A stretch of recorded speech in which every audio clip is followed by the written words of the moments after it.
आपने एक बयान दिया था, मैं चाहती हूँ कि आप उस पर मुझे बताएं कि अखिलेश तो बर्बाद हो गए, अब इनका हाल देखिएगा योगी आदित्यनाथ का। तो आप चाहते हैं वो बर्बाद ऐसा हो है कि जाएं? ये जो बात के है, ये कोई हमारा बयान नहीं होगा, ये किसी क्षोभ की अवस्था में निकल गया होगा, क्योंकि ये शब्दावली बता रही है कि ये कोई बोला गया बयान नहीं है, कोई गुस्सा उस्सा रहा होगा किसी बारे में तो निकल गया होगा। वो क्षोभ की अवस्था की बातें अलग होती हैं। जैसे देखिए, परसों एक बहन ने हमारा इंटरव्यू लिया, हमको गुस्सा उसमें दिखाई दे रहा है। वो गुस्सा क्यों था? क्योंकि थोड़ी देर पहले ही हमको वो वीडियो दिखाया गया था जिसमें उत्तर प्रदेश के गोसाईगंज में रात को 2 बजे कुछ लोगों ने गऊ माता को काटा, और काटने के बाद उनका शरीर कट गया है, सिर कट के अलग हो चुका है, पैर कट के अलग हो चुका है, पेट फट गया है, लेकिन हृदय फिर भी धड़क रहा है।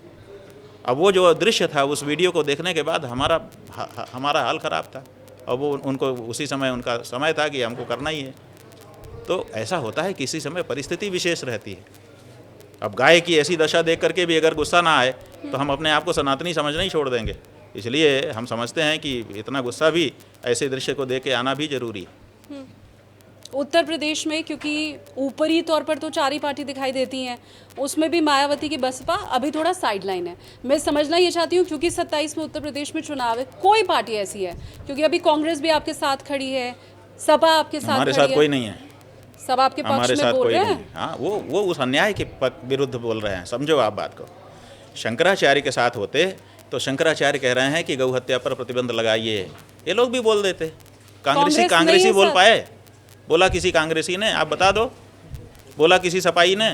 बोला किसी बसपाई ने? बोला किसी भाजपाई ने? कोई पार्टी नहीं बोल पाई है, इसलिए कोई हमारे साथ नहीं है। वो जो अन्याय वहाँ पर हुआ था मौनी अमावस्या के दिन प्रयाग के संगम नोच पर, उस अन्याय को देख करके जरूर लोगों ने प्रतिक्रिया दी थी, और जिन लोगों ने संवेदना दिखाई उनके प्रति हम अभिनंदन का शब्द बोल रहे हैं। बहुत अच्छा किया उन्होंने, क्योंकि भारतीय संस्कृति में ऐसे दृश्य देखने के बाद जो चुप रह गया वो बहुत बड़ा मक्कार है। क्योंकि मैंने शुरू में कहा था कि हर सवाल का जवाब मिलेगा, तो मैं क्लियर कर लूं कि ना कांग्रेस और सपा आपके साथ है, ना आप सपा और कांग्रेस के साथ हैं। हाँ, बिल्कुल बिल्कुल साहब। अब आपने पहली बार किसी पत्रकार ने कम से कम हमको समझा कि ये व्यक्ति ये है। पहली बार शब्द आपने दिया है।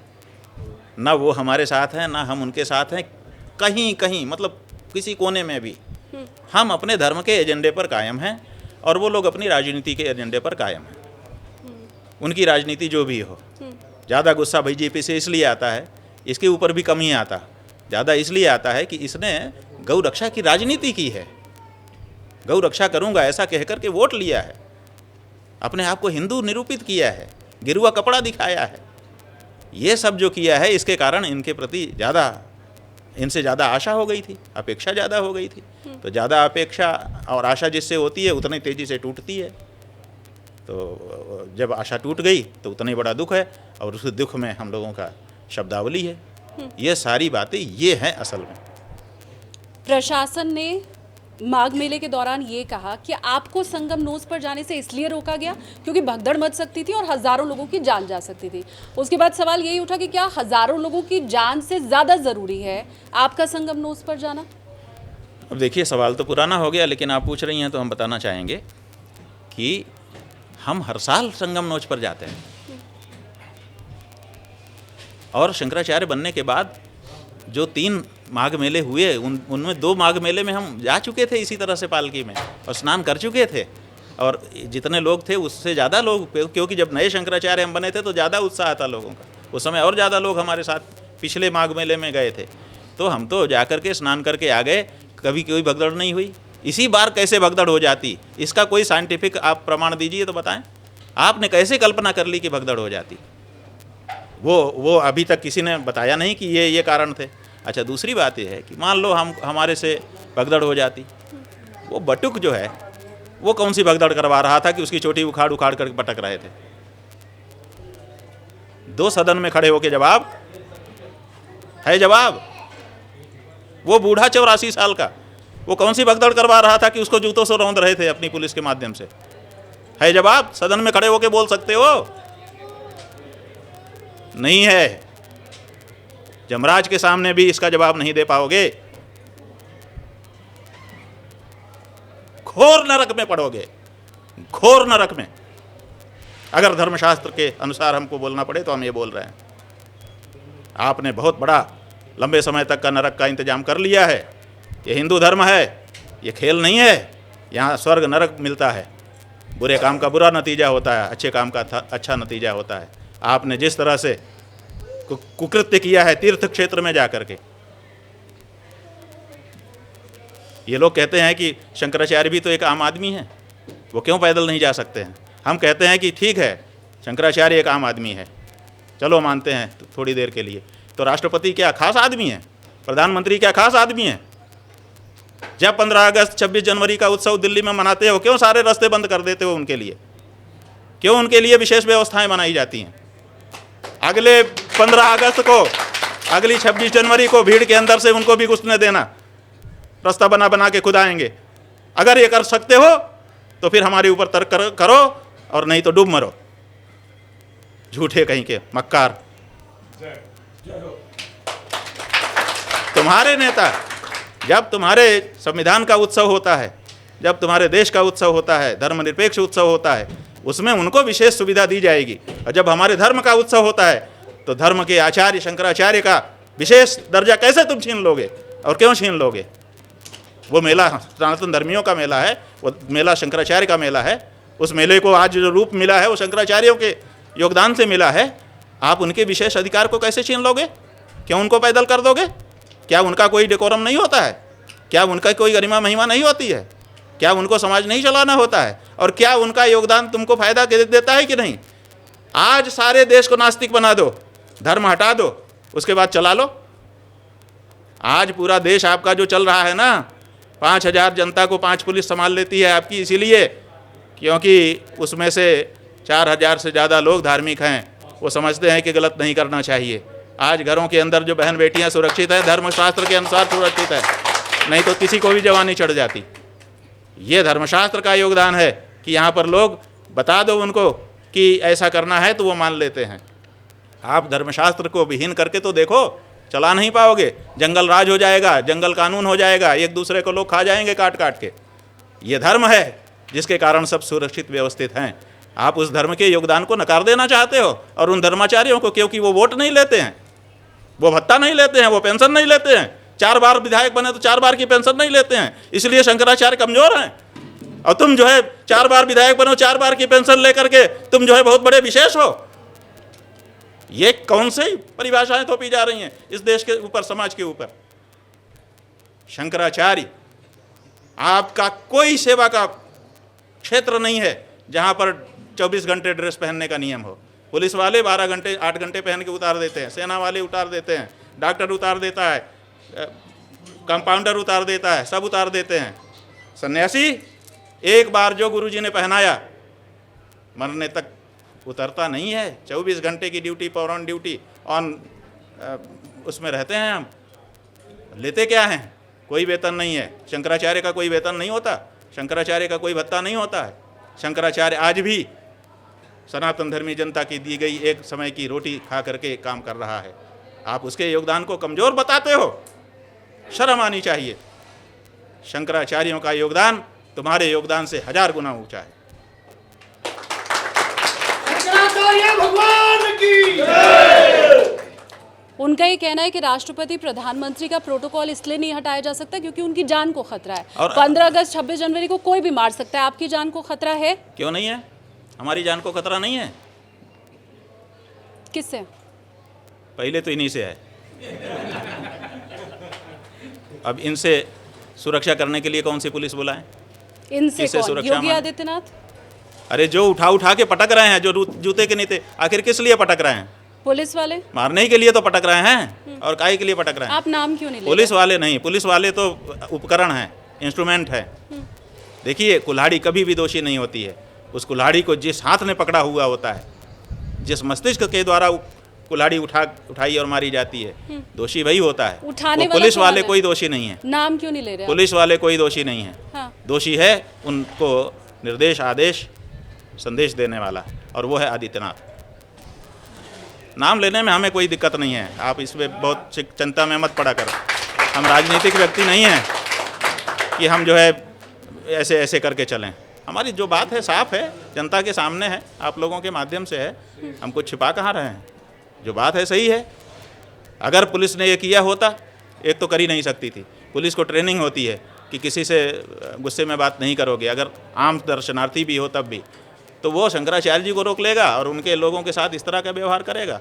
संभव ही नहीं है बिना ऊपर के निर्देश के। और वहाँ तो हमने पहले ही दिन बताया था कि सारे बड़े बड़े अधिकारी वहाँ खड़े थे और हर 10 मिनट में इकट्ठा होकर असेंबल होकर के मीटिंग करते थे, फिर छिटक करके फिर कार्यवाही करते थे। तो वहाँ तो सब कुछ हो रहा था और टेलीफोन भी आ रहा था। तो ये सब वहाँ से हुआ। और बाद में स्वयं आदित्यनाथ ने विधानसभा में खड़े होकर के जो वक्तव्य दिया, उससे उन्होंने मोहर लगा दी कि मैं ही ये सब कर रहा था और मैं ही करूँगा। उन्होंने कहा है कि मैं कानून पालन करने भी जानता हूँ, कराना भी जानता हूँ। ये भाषा क्या कहती है? ये भाषा यही तो कहती है कि हम पुलिस का उपयोग करेंगे। आप कानून का उल्लंघन कर रहे हैं। हमने कौन से कानून का उल्लंघन कर? बता दीजिए कौन से कानून का उल्लंघन किया, बता दीजिए। सीधा इशारा आपकी तरफ बता दीजिए। उन्होंने कहा, हम गए थे लखनऊ 40 दिन की प्रतीक्षा के बाद कि हम वहाँ पर इनके बारे में जो हमारी बात है घोषित करेंगे।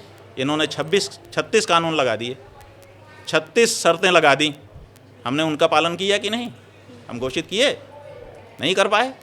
अगर हम कानून न मानने वाले होते तो वहीं घोषित कर देते। प्रयाग में भी हमने कौन से कानून का उल्लंघन किया? हमने तो पूछा, आज तक कोई नहीं बता पाया कि कौन से कानून का आपने उल्लंघन किया। तो हम कानून का पालन करने वाले लोग हैं। कानून हमारा कुछ नहीं बिगाड़ सकता। कानून से ऊपर वही है जो कानून का पालन करता है, और इसीलिए हम कानून से ऊपर हैं कि हम कभी भी कानून को क्षति नहीं पहुंचाते हैं, बल्कि उसका संरक्षण करते हैं और लोगों को भी यही शिक्षा देते हैं कि कानून के अनुसार चलें। जिसकी जान को खतरा होता है वो सिक्योरिटी मांगता है। आपको चाहिए सिक्योरिटी? हाँ, मांगते हैं हम अनुष्ठान कर रहे हैं रक्षा के लिए। हम नारायण कवच पढ़ रहे हैं रक्षा के लिए। हम का मतलब हमारे शिष्य हमारी रक्षा के लिए बेचारे कितने अनुष्ठान कर रहे हैं, वो कितने चिंतित हैं, रो रहे हैं। उनको पता है कि कितना बड़ा खतरा हमारे ऊपर है, लेकिन हम किससे मांगे? हम तो ईश्वर पर निर्भर हैं। जहाँ तक हमारी स्वयं की बात है, हम ये मानते हैं कि ईश्वर रक्षा करने वाला है। रक्षिष्यति इति विश्वासः, हमारे मन में पूरा भरोसा है, बिना किसी प्रकार की शंका का भरोसा है कि ईश्वर रक्षा करेगा। और जो हमारे शिष्य गण हैं, अब वो लोग अनुष्ठान कर रहे हैं, तरह तरह के मंत्र जप कर रहे हैं, उससे हमारी रक्षा की आकांक्षा कर रहे हैं, क्योंकि ये तो कभी भी कुछ भी कर सकते हैं। जाने कितने लोगों को इन्होंने ठिकाने लगा दिया है। पांड्या, लोया, गोया, चोया, जाने कितने हैं, किसका किसका नाम लें? क्या देश की जनता इस बात को नहीं जानती है कि इनका विरोध करने वालों का ये क्या असर करते हैं? क्या हम नहीं जानते हैं कि इनकी प्रकृति क्या है, इनका स्वभाव क्या है? लेकिन उसके बाद भी खड़े हैं उसी ईश्वर की और जनता के रूप में जनार्दन की रक्षा। क्योंकि आज देखिए, हमारे ऊपर हमारे चरित्र को भ्रष्ट करने के लिए हमारे ऊपर इन्होंने कितना बड़ा लांछन लगाया। हमको किसने मदद की? इस देश की जनता ने मदद की। हमारा मुकदमा उन्होंने लड़ा, जो मीडिया ट्रायल हमारे ऊपर हो रहा था, जनता ने लड़ा है। इसलिए जनता जनार्दन हमारी रक्षा कर रही है। हमारे भगवान जो अदृश्य रह करके हम सब की रक्षा कर रहे हैं, वो हमारी रक्षा कर रहे हैं। खतरा नहीं है ऐसा हम नहीं मानते हैं, बिल्कुल खतरा है। लेकिन हम ये वाली रक्षा के बारे में इतना नहीं है। उनकी रक्षा कर लिया इनकी सेना ने, इंदिरा गांधी तो मार दी गई, रक्षक ने ही तो भक्षक का रोल निभा दिया, मार दिया। तो इसलिए हम अपने भगवान की रक्षा पे विश्वास करके आगे बढ़े हुए हैं, सत्य धर्म के साथ हैं, और मृत्यु हमारा कुछ नहीं बिगाड़ सकती, क्योंकि हम व्यक्ति नहीं, विचार हैं। हम केवल अगर शरीर होते तो हमको दिक्कत होती कि कहीं इसको अगर किसी ने तोड़ दिया, फोड़ दिया, मार दिया तो ख़त्म हो जाएगा। हम तो विचार हैं, विचार तो मरा नहीं करते हैं। शरीर को मार दो, भगत सिंह को मार दिया, भगत सिंह के विचार नहीं मरे। चंद्रशेखर आज़ाद को मार दिया, चंद्रशेखर आज़ाद के विचार नहीं मरे। इसी तरह अभी मुक्तेश्वरानंद को मार दोगे, अभी मुक्तेश्वरानंद का विचार, सनातन धर्म का विचार नहीं मरेगा। मार के देख लो। आपने अभी बहुत डिटेल में बताया कि संत के लिए क्या व्यवहार धर्मों में बताया गया है और योगी जी को वैसा रहना चाहिए। फिर आप खुद ही कह देते हैं मोहन भागवत के लिए कि 3 बच्चे आप खुद क्यों नहीं पैदा करते, क्यों नहीं एक समाज को संदेश देते? भाई वो भी बाल ब्रह्मचारी हैं। हम इसलिए कहते हैं, देखिए हम इसलिए कहते हैं कि मोहन भागवत जी ये कहते हैं कि हिंदुओं को 3 बच्चे पैदा करना चाहिए। पहले उन्होंने शुरू किया 10 बच्चे पैदा करना चाहिए, पता नहीं क्यों उससे हट गए। अब कह रहे हैं 3 बच्चे पैदा करना चाहिए। 4-5 साल पहले एक मुहिम चली थी 10 बच्चे की, तब नागपुर के कार्यालय से जारी हुआ था कि 10 बच्चे हिंदुओं के होने चाहिए, अब 3 पे आ गए वो। सवाल ये है कि तुम क्यों ये कर रहे हो, वक्तव्य क्यों दे रहे हो? जब तुम्हारी सरकार बनी हुई है तो तुम सरकार से कानून बनवा दो। ढोंग है कि नहीं है? जब देखिए, जब आप विपक्ष में हैं तब आप वक्तव्य दीजिए, लेकिन जब आप सरकार में हैं तो कानून बनाइए। वक्तव्य देने का क्या मतलब है? ठीक बात। तो वो जो कर रहे हैं वो ढोंग कर रहे हैं, इसीलिए हमको कहना पड़ा कि ढोंग मत करिए, आपकी सरकार है, आप अगर ऐसी इच्छा करते हैं कानून बनवा दीजिए, लेकिन वो तो करेंगे नहीं। और दूसरी बात यह है कि आपने कहा वो भी ब्रह्मचारी हैं, ऐसा किसी ने नहीं कहा। उन्होंने कहा हम उनके नेता जो सबसे बड़े नेता माने जाते थे, जिनके कारण आज भारत में बीजेपी अस्तित्व में है, अटल बिहारी वाजपेयी, उनका सार्वजनिक और बहुचर्चित और सबके द्वारा जाना गया बयान है कि मैं कुंवारा हूँ, ब्रह्मचारी नहीं हूँ। तो ये कुंवारे लोग हैं, ये ब्रह्मचारी लोग नहीं हैं। ब्रह्मचारी हमारे मठ में होते हैं, हम ब्रह्मचर्य की शिक्षा देते हैं। आप मोहन भागवत के लिए कह रहे हैं वो ब्रह्मचारी नहीं? भाई उनकी ही स्वयं सेवक थे ना अटल बिहारी वाजपेयी। हाँ। हाफ चड्डी में उनका, हाफ पैंट में उनका फोटो देखा ही है ना सबने, कोई छुपा हुआ बात है? जब उन्होंने पब्लिकली ये कहा था तो फिर जब उनकी और किसी ने उसका, उस समय के जो सरसंघ चालक थे उन्होंने खंडन तो नहीं किया था। वाजपेयी जी तो प्रचारक थे। भाई प्रचारक थे तो संघ का ही अंग थे ना, तो उस समय के सरसंघ चालक ने खंडन क्यों नहीं किया कि ये उनकी व्यक्तिगत बात हो सकती है, पूरे संघ की नहीं है? कहा क्या कभी? बताइए। और अगर ये हैं तो ये लोग अपने नाम के साथ ब्रह्मचारी लगाते क्यों नहीं? घोषित तो करें कि हम ब्रह्मचारी हैं, उसके बाद जनता फिर इनको पकड़ेगी कि जब तुम ब्रह्मचारी हो तो ये क्या कर रहे हो।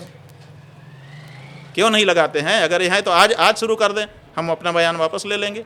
ये कह दें कि हमारे प्रचारक जो भी संघ से जुड़ा हुआ है वो ब्रह्मचारी है। ब्रह्मचर्य की निष्ठा होती है, ब्रह्मचर्य का संकल्प लेना पड़ता है, उसको निभाना पड़ता है। उस दायित्व से ये क्यों भागते हैं? क्यों नहीं उस दायित्व को स्वीकार कर लेते हैं?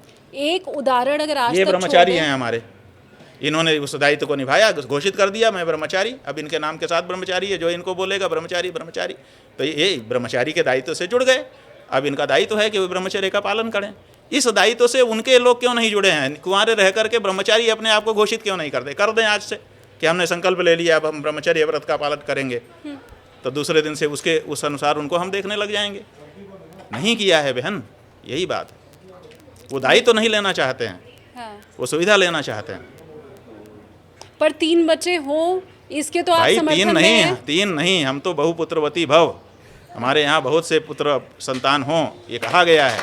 हम इसमें खिलाफ नहीं हैं कि हमारी ज़्यादा संतान हो। सच बात देखिए क्या है कि जो डेमोग्राफी वाला मामला है, आज विशेषज्ञ मत तो रहा नहीं कि ये बहुत बड़े विद्वान हैं तो इनका मत 100 मत के बराबर होगा, ये 1000 हाथी के बल वाला है, ये 500 हाथी के बल वाला है, ऐसा तो रहा नहीं। अब तो सबका बल बराबर हो गया, क्योंकि सबका वोट वैसा ही है, बहुत बड़े विद्वान का और बहुत बड़े मूर्ख का, बहुत बड़े चैत्रवान का और बहुत बड़े भ्रष्ट व्यक्ति का एक ही वोट है। तो जिसके जितने वोट होंगे वही सत्ता में रहेगा। तो ऐसी परिस्थिति में आज की तारीख में हमको पढ़ने लिखने की ज़रूरत नहीं है, हमको ज़्यादा बच्चा पैदा कर लेने की ज़रूरत है ताकि हम वोट दिलवा करके सत्ता में आ जाएं।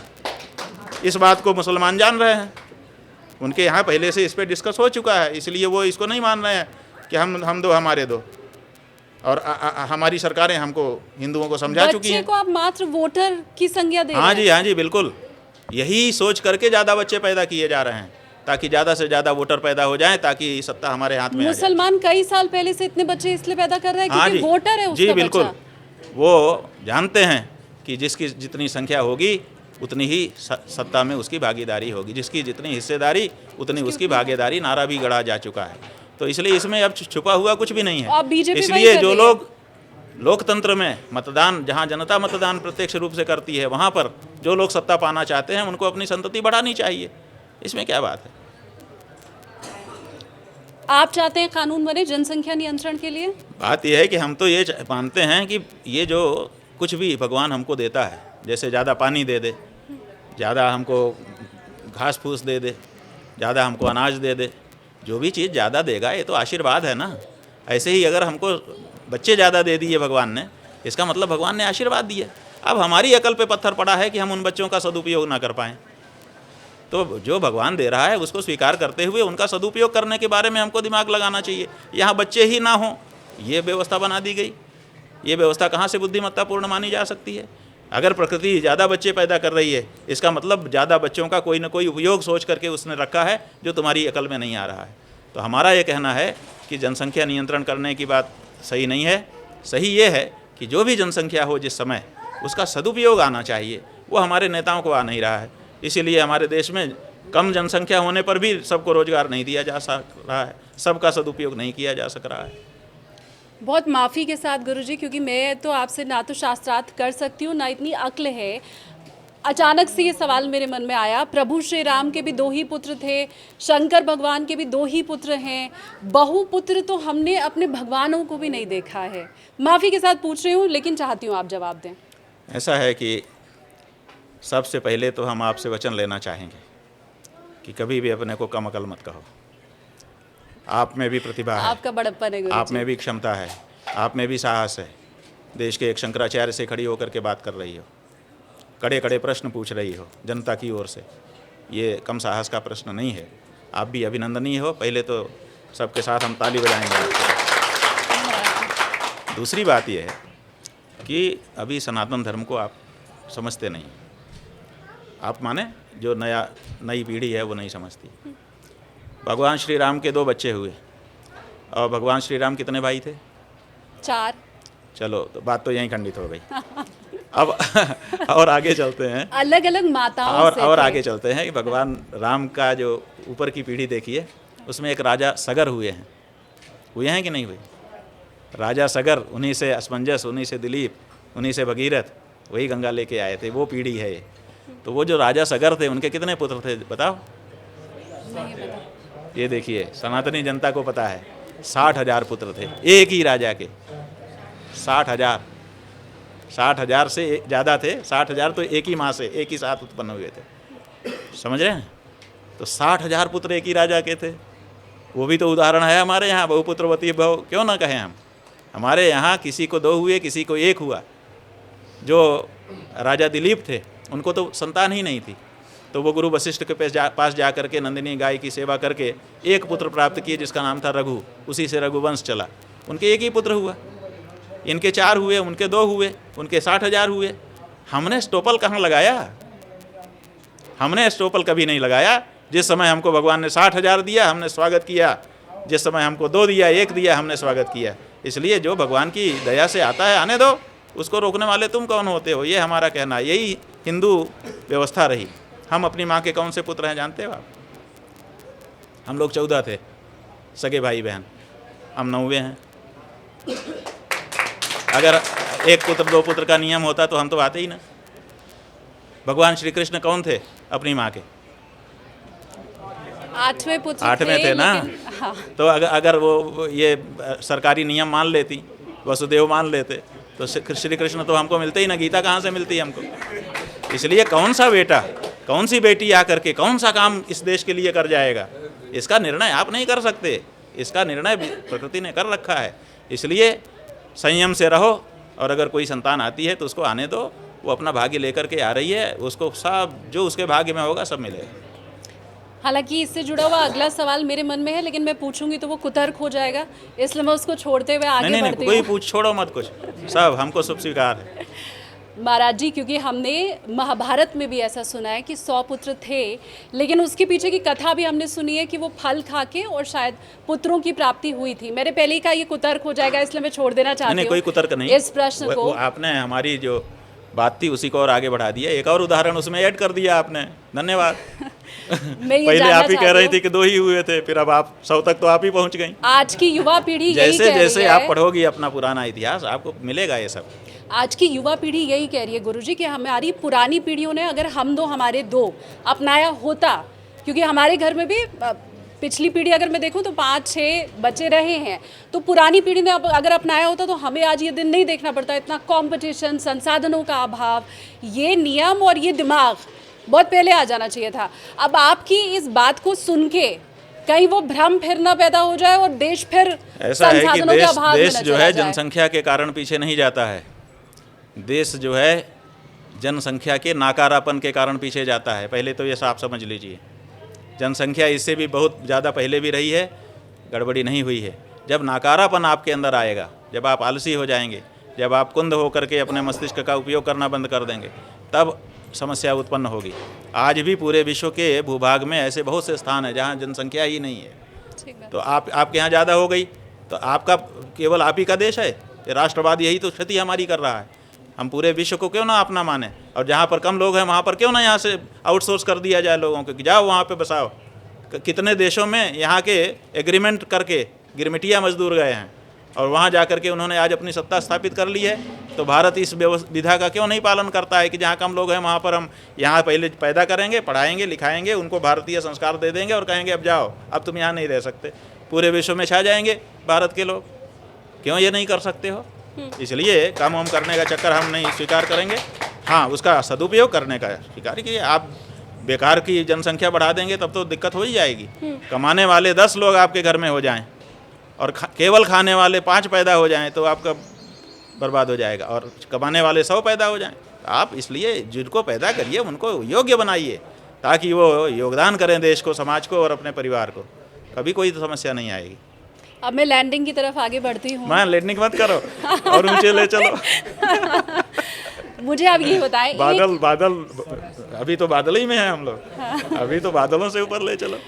एक जो आपका उद्देश्य है, मुझे लगता है पूरा भारत उससे परिचित है, अब किसी को बताने की ज़रूरत नहीं है कि आप ये चाहते हैं कि गौ माता को राष्ट्र माता का दर्जा मिले। इसके अलावा 2 और बात जो आप चाहते हैं जिनके ऊपर नियम बने, वो बताइए। देखिए, एक तो गाय पशु नहीं है। भारत की सरकारों ने, जो प्रदेश की सरकारें हैं, क्योंकि ये पशुओं को प्रदेश का विषय कहा गया है।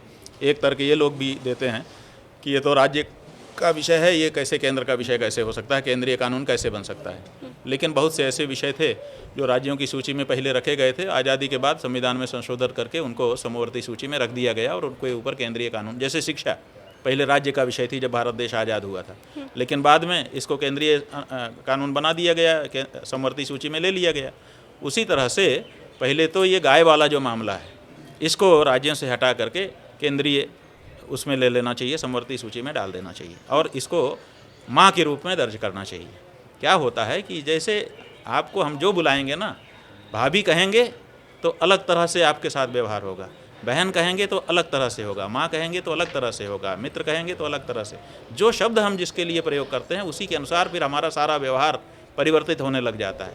जब बच्चा बचपन में ही पढ़ता है कि काऊ इज एन एनिमल तो उसके मन में एक अलग भावना आती है, और जब वो पढ़ता है कि गाय हमारी माँ है तो अलग भाव आता है। तो पहले तो ये करने की ज़रूरत है, जो भारतीय संस्कृति के भी अनुरूप है, भारतीय इतिहास के, धर्म सबके अनुकूल है। भारत की जनता के मन में भी यही है। वो आप जी गौ माता कह करके बुलाते हैं, गाय पशु कह करके कोई नहीं बुलाता।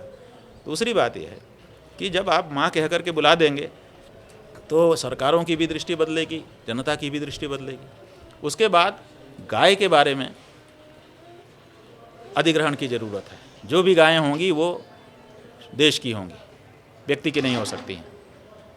तो जब व्यक्ति की नहीं होंगी तो जिसको चाहिए होगी वो लिखा पढ़ी करके लेगा, अपने यहाँ रखेगा और सुरक्षित वापस देना पड़ेगा या उसकी समाचार सुरक्षित वापस करना पड़ेगा। तो एक भी गाय का इधर उधर कुछ नहीं हो सकता है। तो हम ये चाहते हैं कि ये 2 काम कर लिए जाएं। मोदी जी कर पाएंगे लगता है? मोदी जी कर दें, अच्छा है। इस समय उनके हाथ में ताकत है, ड्राइविंग सीट है, वो चाहें तो चढ़ा दें ऊंचाई पर। नहीं तो इतिहास तो क्षमा नहीं करेगा कि इतना मौका भी मिला था तब भी तुम नहीं कर पाए। हम कहते हैं कि अब गिरने ही वाले हैं, ऐसा कभी कभी लग रहा है, हिचकोले लग रहे हैं ना, जैसे आपके प्लेन में भी लगता है कभी कभी अचानक जब बादल ओदल आ जाते हैं तो हो जाता है टर्बुलेंस। तो कभी कभी उनके टर्बुलेंस आ रहा है। तो अगर कहीं गिर ही रहे हैं तो एक अच्छे बहाने से गिर जाएं कि हमने तो गाय का काम किया था। लेकिन वो करें तब ना, उनकी इच्छा शक्ति हो तब ना। यही तो समस्या है कि इच्छा शक्ति का ही अभाव दिखाई देता है। वो कर दें। अभी भी देखिए मोदी जी किस चीज़ के लिए याद किए जाएंगे। ये वर्तमान अलग वस्तु होती है। धारा 370 के लिए धारा 370 के साथ हम लोग राम मंदिर के लिए याद किए सुनिए, राम मंदिर के लिए बिल्कुल याद नहीं किए जाएंगे क्योंकि उनका कोई योगदान नहीं। जिस सन में नवंबर में 9 नवंबर को फैसला आया था ना, उसी सन में 1 जनवरी को उनका वक्तव्य निकाल के देख लो। 1 जनवरी को उन्होंने देश के नाम संबोधन किया था और उन्होंने कहा था कि राम का मंदिर हमारे लिए वो नहीं है। आप लोग तो नहीं निकालते, हम लोग तो सब सुने रहते हैं। उसी सन में 2019 में 1 जनवरी को उन्होंने देश के नाम जो संबोधन किया था उसमें राम मंदिर के बारे में क्या कहा था सुन लो। उनका कोई योगदान नहीं है, उसके लिए बिल्कुल याद नहीं किए जाएंगे। धारा 370 की जहाँ तक बात है, उन्होंने धारा 370 के साथ जो देश की जनता से कंसल्ट किए बिना, देश की संसद और विधानसभाओं से कंसल्ट किए बिना जो रणवीर संहिता हटा दी, जिसमें 10 साल की सज़ा थी गौ हत्या के लिए कश्मीर में, वो उसके लिए याद किए जाएंगे। उन्होंने ये ब्लंडर किया है हिंदुओं के साथ कि वहाँ पर जो गौरक्षा का कोई देश की सरकार आज़ादी के बाद ऐसी नहीं आई जिसने गौ हत्या बंदी कानून कहीं पर हो और उसको हटाया हो। ये मोदी जी हैं, तो मोदी जी को उस रूप में हम लोग याद रखेंगे। ये नहीं करना चाहिए था। कौन सी अच्छी याद है उनके साथ? अभी भी ये मौका है कि वो गौ माता को राष्ट्रमाता घोषित करें, ताकि कम से कम इस बात के लिए याद किए जाएं हम हिंदुओं के द्वारा। अभी उनके पास अवसर है। अवसर है, ये गुरुजी ने तो चेता दिया है। अब सुनने वाले उधर बैठे हुए हैं, कार्य करने वाले उधर बैठे हुए हैं, वो कितना इस पर करते हैं कार्य वो समय बताएगा। पर बहुत धन्यवाद गुरुजी, आपने हमें समय भी दिया। क्रैश लैंडिंग नहीं हुई आज एक बार फिर से मेरे प्लेन की, अब सही सलामत हम लैंडिंग भी करने वाले हैं। बहुत धन्यवाद आपका गुरु। अच्छा रहा सफ़र, दोबारा यात्रा करने के लिए हम लोग इच्छा रखेंगे। एकदम धन्यवाद। हर हर महादेव।